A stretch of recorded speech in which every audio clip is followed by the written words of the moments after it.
como siempre, estamos transmitiendo ya. ¿Estamos? Muy bien, saludamos a los que nos ven a través de internet. Muchas gracias por estar ahí del otro lado, por acompañarnos, por ser parte, como siempre decimos, de esa iglesia que no vemos, pero están ahí del otro lado compartiendo con nosotros. Así que muchas gracias. Muy bien. Creo, no quiero generar falsas expectativas, después ustedes juzgarán quizás, pero creo que el mensaje de hoy no va a ser un mensaje popular, pero sí va a ser un mensaje sanador, ¿no? Vine un poquito filoso hoy, así que me va a tener que aguantar, bien, pero usted va a entender que es con amor. Yo he aprendido algo con el tiempo. Si la palabra no confronta, no genera cambios. Yo sé que Dios es amor. O sea, la esencia entera de Dios es amor, que Dios es un Dios que ama, pero también la Biblia dice que Dios al hijo que ama lo corrige, ¿no? Por lo tanto, a veces el Señor necesita quizás ajustarnos un poco las tuercas, ser un poco más duro con nosotros, para que podamos entender ciertas cosas y ciertos principios a veces, ¿no? Entonces yo siempre trato de predicar desde una perspectiva, primeramente desde la perspectiva de la gracia de Dios, después de la perspectiva que tiene que ver con mi personalidad, que es la perspectiva del humor y demás. Pero vieron que hay un dicho que dice muchas veces de que la verdad nunca ofende, y eso es mentira, porque la verdad siempre confronta, ¿no? Y si nosotros no recibimos una confrontación, muchas veces no cambiamos. De hecho, hay muchas iglesias donde las personas les acarician el alma, ¿no? Les dicen cosas bonitas, les dicen cosas enternecedoras que filosóficamente, románticamente suenan muy lindas, pero no generan cambios en las personas. Entonces, nosotros necesitamos en nuestra vida cambios genuinos y cambios de corazón. Bien, no necesitamos cambios emocionales. ¿Sabe lo que es un cambio emocional? Un cambio que nosotros hacemos por temporada. Cuando nosotros estamos emocionados y nos sentimos bien. Pero eso es peligroso porque el hombre de doble ánimo es inconstante en todos sus caminos. Entonces nosotros necesitamos constancia, y para la constancia necesitamos confrontación. Y hoy te quiero hablar acerca de la santidad. Este mensaje se llama Camino de Santidad. Pero ¿por qué te quiero hablar hoy de un camino de santidad? Porque a la parte esperanzadora te la voy a decir ahora. La santidad no es un modelo terminado. Bien. De hecho, si nosotros vamos a compararnos 100% con Jesús, que fue santo, que no cometió ningún pecado, creo que nunca lo vamos a lograr. Bien, o sea, siempre va a haber en nosotros defectos porque está nuestra parte humana que tiene una tendencia siempre a equivocarse. Es más, en nuestra naturaleza hay una naturaleza adánica, que es la naturaleza de Adán, que nos tiende siempre a lo malo, siempre a lo incorrecto, y parece que ya viene en nuestros genes desde chiquito, y uno puede decir, pero Dios nos creó mal. No, Dios nos dio la posibilidad de elegir. Lamentablemente, elegimos mal y tomamos malas decisiones, ¿no? Pero está en nuestra naturaleza ya de querer probar o tener contacto con las cosas que son incorrectas. Fíjense que basta, bueno, los que somos padres entendemos bien esto, basta que un chico chiquito le digamos, no hagas eso, para que vaya y toque y pruebe. No alcanza con que nosotros le digamos que hay una consecuencia. Es más, a veces no les importa la consecuencia. O sea, con consecuencia y todo, ellos quieren probar igual, a ver hasta dónde se puede, a ver hasta dónde dan, ¿no? Y uno puede decir, bueno, pero son los chicos solamente, pastor. No, los grandes también somos así muchas veces. Los cristianos también somos así con el Señor. O sea, el Señor sabe lo que nos conviene, lo que no nos conviene, pero sin embargo nosotros muchas veces queremos ver, queremos probar, a ver por qué Dios me está diciendo que no. A ver, ¿por qué no? Pero no debe ser tan malo, pero no debe ser tan así, no, pero tan extremista, pero esto, pero el otro, pero aquello. Entonces, bueno, muchas veces tratamos de justificar las cosas. Ahora, como te decía hoy, la santidad no es un modelo terminado. Yo a veces escucho personas que practican la santidad y quizás los escucho predicar y no sé, una persona me dice, sí, porque yo estuve orando 3 horas y yo capaz que oro 20 minutos y me quedo dormido, ¿no? Y uno puede decir, no, porque aquella persona directamente no hace esto, no hace el otro, nunca escuché que se le escapó una mala palabra. ¡Wow! digo, ¿no? Y a veces uno cuando se compara con esos modelos de santidad dice, bueno, pero yo estoy lejísimo de eso, pastor, yo estoy bastante lejos. Nadie se levanta santo de un día para el otro. Nadie se convierte al Señor y desde el momento que hizo una oración de fe, al otro día vino santo. Bien. Nadie sale del bautismo, bueno, me bauticé, dejo el pecado, es un acto simbólico. Vamos a pelear con el pecado toda la vida. Decía un reconocido pastor que él creyó que en el bautismo iba a ahogar al viejo hombre e iba a renacer un hombre nuevo. Pero me di cuenta que el viejo hombre sabía nadar, ¿no? Y me di cuenta que iba a tener que pelear toda mi vida con un montón de cosas que yo pensé que iba a dejar. Entonces, nuestra batalla es una lucha constante. Dice la Biblia en el libro de Efesios que no tenemos lucha contra sangre ni carne.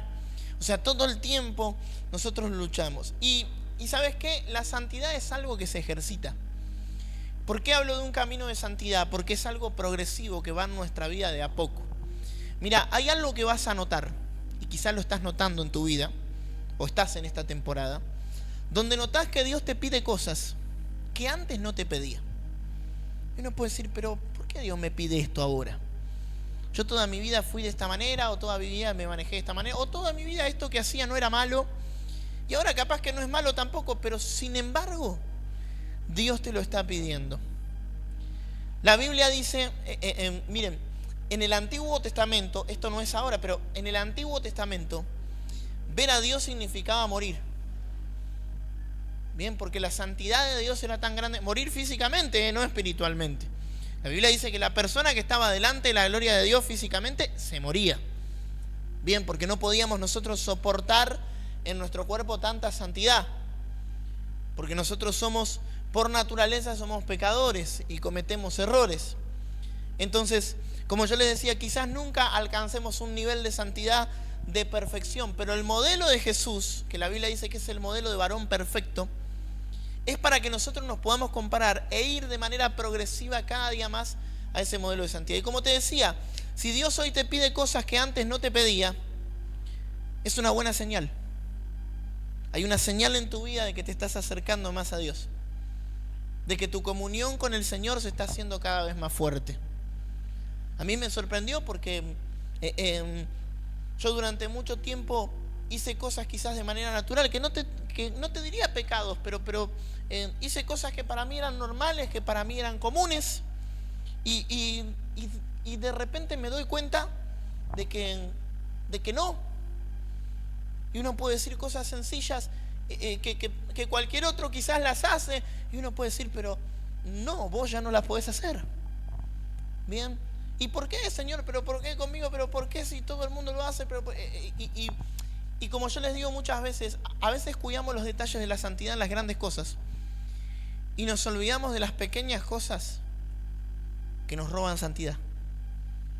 A veces cosas simples, a veces cosas sencillas, a veces cosas que uno quizás las da por obvias muchas veces, ¿no? Que son normales en nuestra vida y que no nos dábamos cuenta, y cuidamos la santidad en las grandes cosas. Uno puede decir, bueno, pastor, pero yo no soy un ladrón, no soy un estafador, yo no fornico, yo no soy un adúltero, yo no hago las cosas que otros hacen. Pero los pequeños detalles muchas veces son los que hacen que nos arruinemos. Dice la Biblia que las pequeñas zorras son las que arruinan la cosecha, ¿no? Y dice la Biblia que cuando yo puedo comenzar a ser con Dios fiel en lo poco, Dios me pone en lo mucho. Y lo poco tiene que ver muchas veces con cuidar la santidad, también en las pequeñas cosas, también en las cosas simples y en las cosas sencillas. Bien, miren, la santidad, como les decía, es algo que se tiene que ejercitar de a poco. Hay una palabra que hemos malinterpretado mal durante mucho tiempo como iglesia. No estoy hablando de esta iglesia, estoy hablando de la iglesia de Jesucristo en general, ¿no? Y es la palabra gracia. Hemos interpretado muy mal lo que significa la gracia. La iglesia moderna, la iglesia contemporánea, ha interpretado la gracia como un permiso para pecar.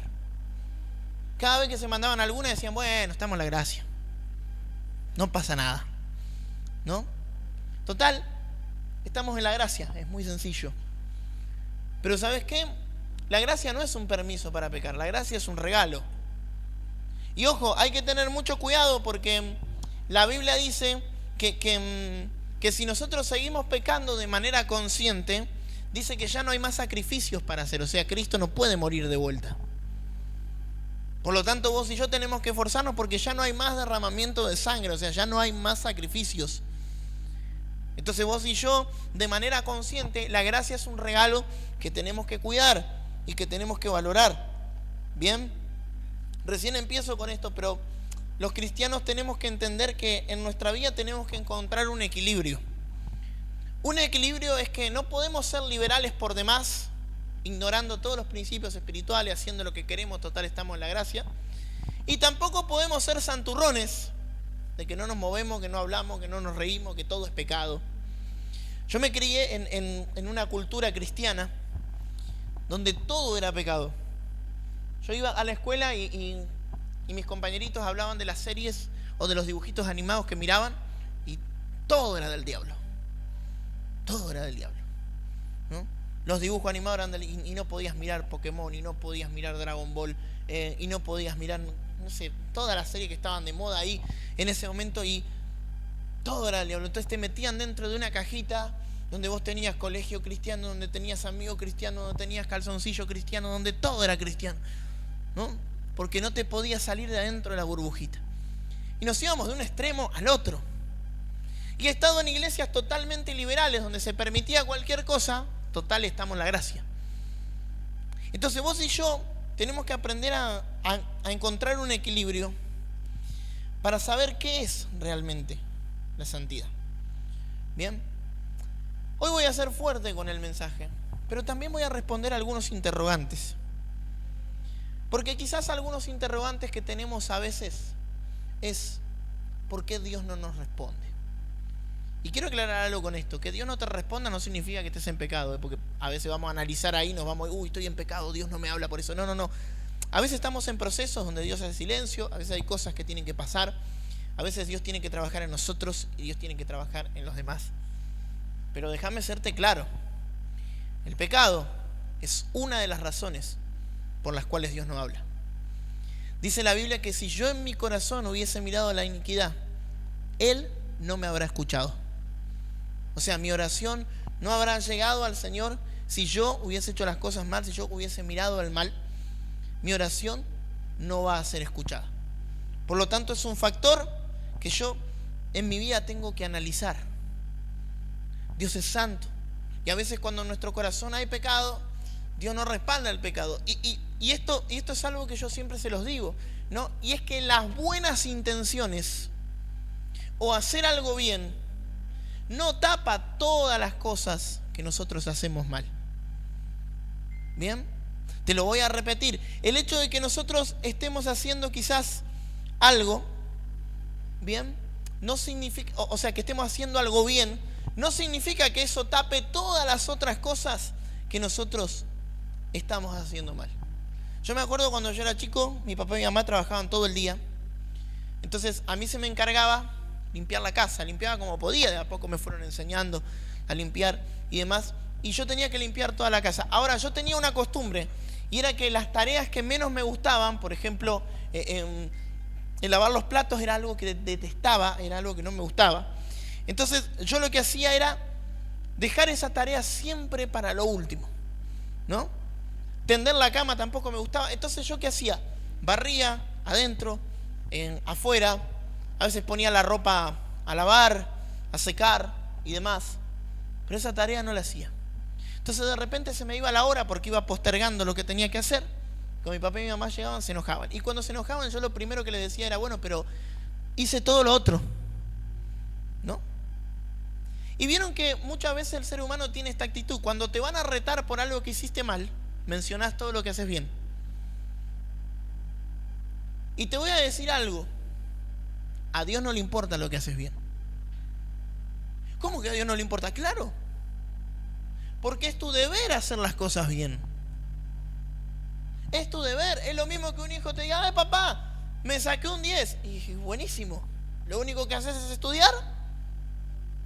Es una cuestión lógica que te saques un 10.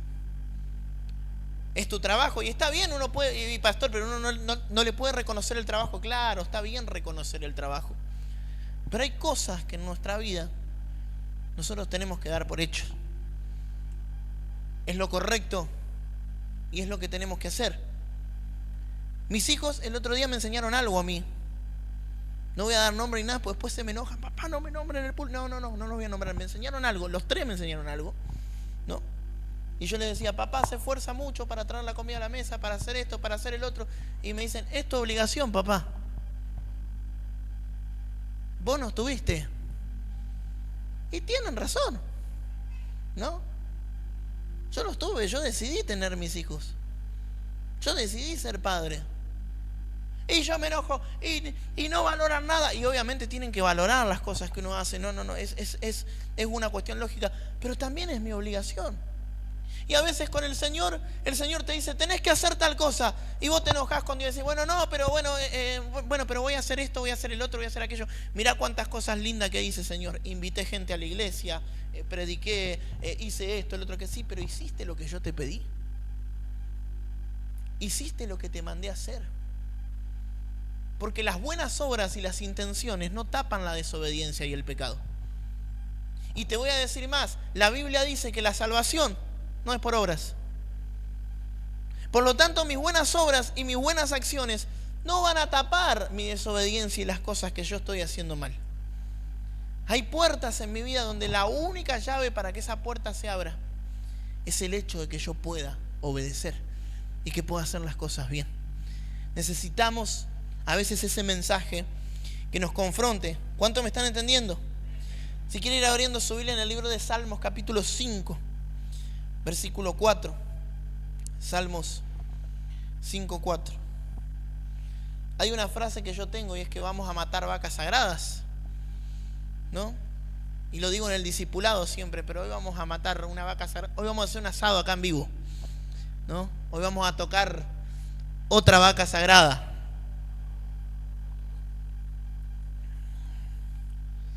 ¿Cuántas veces escuchamos esto?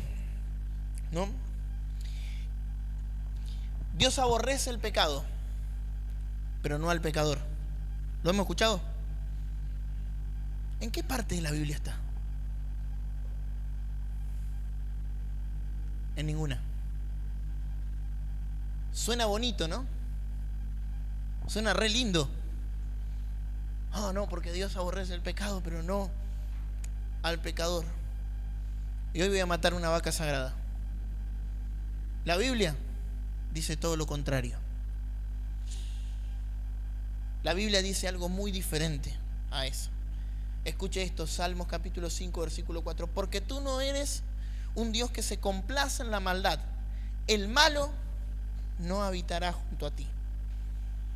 Proverbios 11:20. Voy a ir rápido y discúlpenme los chicos de multimedia. Proverbios 11:20. Esta palabra es fuerte.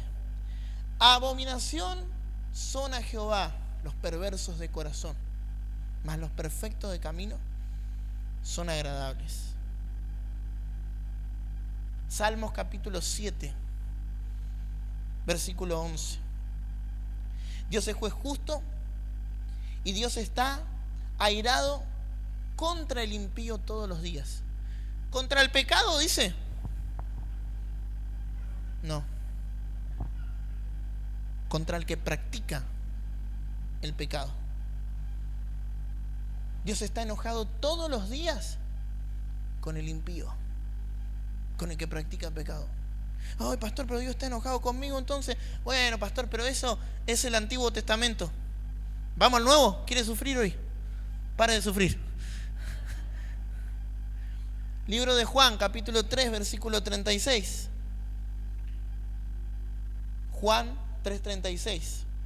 El que cree en el Hijo tiene vida eterna, pero el que se rehúsa creer en el Hijo no verá la vida, sino que la ira de Dios está sobre él. Juan 3:36. Ira de Dios en la gracia, donde es todo amor y paz, donde está todo bien. Yo pensé que la ira era en el Antiguo Testamento nada más, ¿no? Igual es un concepto diferente de ira, no se preocupe. Ahora lo vamos a explicar quizás un poco si tenemos tiempo, pero lo que quiero que entienda es que acá se está desromantizando este concepto de Dios ama al pecador y aborrece al pecado. Dios aborrece al pecado y Dios aborrece al que lo practica. Dice la Biblia que al altivo de corazón Dios lo mira de lejos. Y es terrible esto, ¿no? Porque esto nos lleva a ponernos un poquito más duro con nuestros propios filtros a veces. Con las pequeñas cosas que nos permitimos, porque decimos, bueno, total, no pasa nada. Dios me aborrece, ¿qué me está diciendo, pastor? No, yo no. Lo estamos leyendo. Yo tengo que entender que los modelos y los estándares de Dios son muy altos. Bien. Ahora, viene la parte buena, no es todo malo, no es todo terrible, para que te quedes tranquilo. Quiero que entiendas algo. Lo primero que quiero que entiendas es que todavía tenés esperanza. Que Dios todavía puede hacer algo bueno y algo grande en tu vida. Lo primero que tenés que entender es que no todo está perdido en tu vida, que Dios todavía puede sorprenderte y Dios todavía puede hacer algo. El otro día yo les hablaba acerca de el efecto callosidad, ¿se acuerdan? ¿Qué es el efecto callosidad? Cuando ya practicamos el pecado y no sentimos absolutamente nada.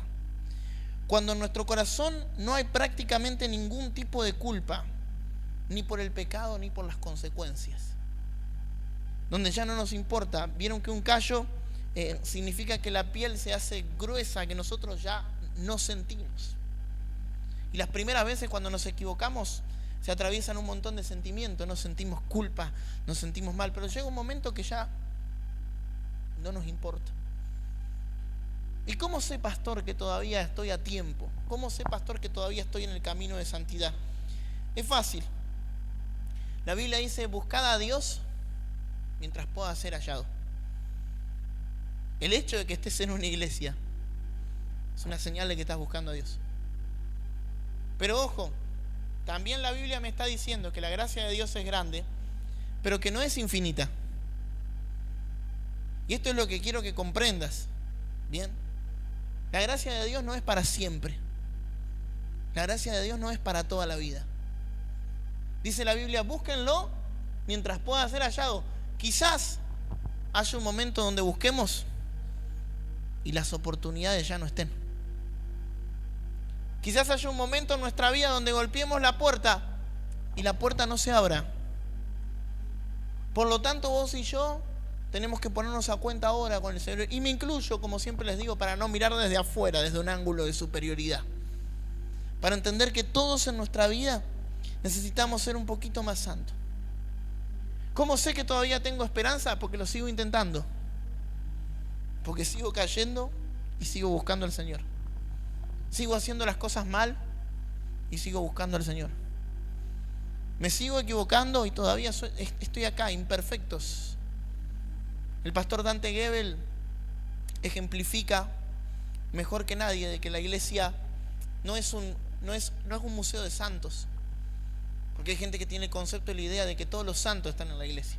No, mirá, aquel es un pecador y va a la iglesia, es un estafador y va a la iglesia. Por supuesto, porque está en el hospital el que está enfermo, está en el hospital el que necesita, el que quiere ser un poquito mejor. No el que se cree perfecto o el que se cree superior. Y si todavía estás congregando, es porque todavía en tu vida tenés esperanza. Ejercitemos la santidad. Trabajemos en la santidad. ¿Qué cosas vos y yo podemos trabajar para ser mejores? Para decirle al Señor, Señor, yo quiero mejorar. Las oportunidades se van a acabar. Y si fui duro con esto hasta ahora viene, prepárate para lo que se viene. La gracia se termina. No es para siempre. Si ya probaste fuera de Dios, hiciste lo que quisiste y no te fue bien, la gracia se termina. Quizás algún día golpees la puerta y la puerta no se abra. Un gran amigo mío me dijo un día, yo todavía soy joven, me quiero divertir. En algún momento voy a buscar al Señor, cuando sea más grande, cuando sea más viejo, cuando tenga mi casa, cuando tenga mi familia, cuando esté más tranquilo, cuando se me haya pasado ya la edad de salir a los boliches, de hacer lo que quiero. Es más, si me pasa algo, seguramente yo puedo tener, antes de morirme, unos minutos para arrepentirme y listo, ¿para qué voy a estar toda la vida en santidad? ¿Sabes qué sucedió?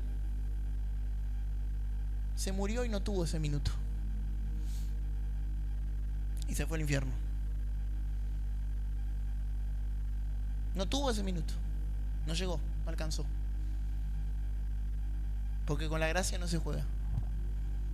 La gracia no es un permiso para pecar. La gracia es para entender que Dios nos ama todavía. Busquemos al Señor mientras pueda ser hallado.